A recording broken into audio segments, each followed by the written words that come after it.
All right, good job. This is Stella, three-toed box turtle. And today you watched her eat that cricket. Energy is going to be transferred from the cricket to the box turtle. This travel line, let me know when I'm past my 10 minutes here. This is Stanley. I'll introduce him later. He didn't want to eat a cricket. Anyway, we're talking Biology Bites. I'm Roy Treveline. Don't forget to like it, comment, and subscribe. And we're talking about ecological relationships today. And those relationships are all, fancy word again for biology, is symbiosis, which just means close relationship between two organisms. The three basic ones are going to be mutualism, parasitism, and commensalism. Now, the little symbols I have there are representing the two organisms and whether they benefit, that'd be a plus, or whether they are somehow at a disadvantage, and then I gave them a negative.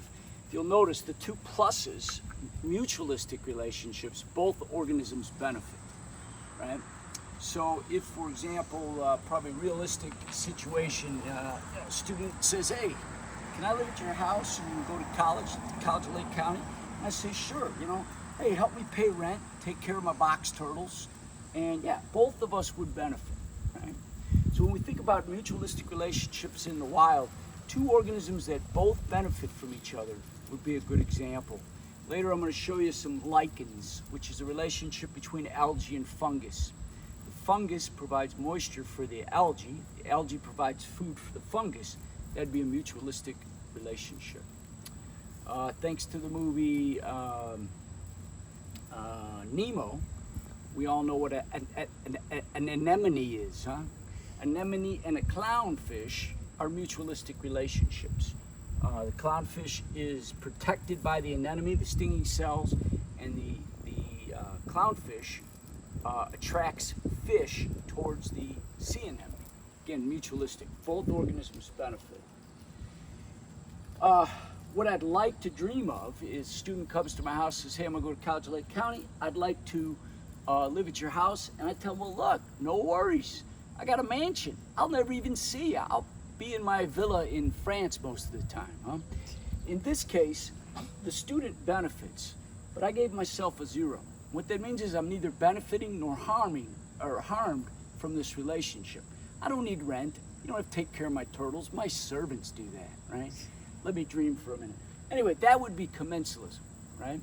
And think about, for example, a tree and a bird's nest, right? Bird's nest is definitely benefiting from being in the tree. Tree, on the other hand, usually doesn't care whether the bird's nest in or not, right? The tree's way bigger than the trees. I'm going to let you come up with your own examples when we do our scavenger hunt for that. Now, parasitism, you'll notice one organism benefits, but the other is harmed. Parasites like a leech or a mosquito, right? The host is going to be, the host is going to be harmed in this situation by that mosquito bite or sucking blood, and the parasite in this case is benefiting. Generally speaking, parasites do not want to kill you, they just want to make you sick. Huh? To kill the host would not be beneficial for them. And then lastly, these symbiotic relationships here with competition. I'm going to just briefly mention this, but usually in competition, you'll notice both organisms have a negative effect, right? If Stella and Stanley are going for the same cricket, right, they're both going to suffer because they have to fight over that same cricket.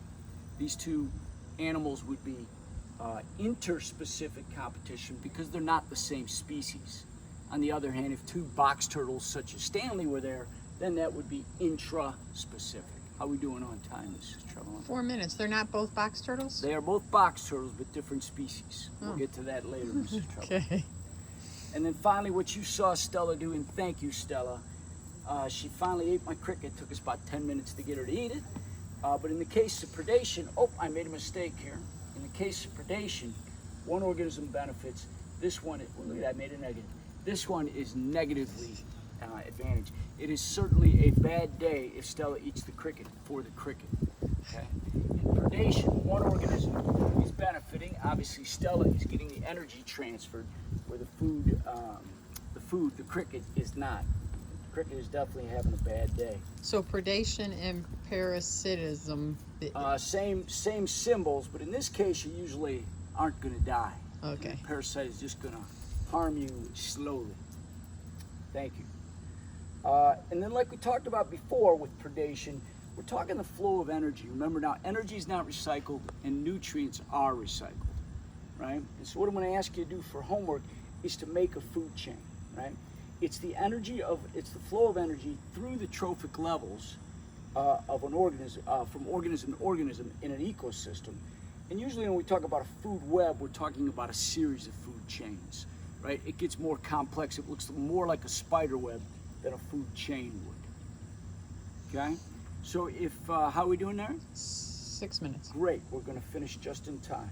So if we look at a food chain, what I need you to do when you draw your food chain is we need to back up here and we'll look at my example. Before the cricket got eaten, he was eating grass. The grass is the producer, right? Producers do photosynthesis, right? Trees, grass, whatever, right? They're able to take the energy from the sun and make food.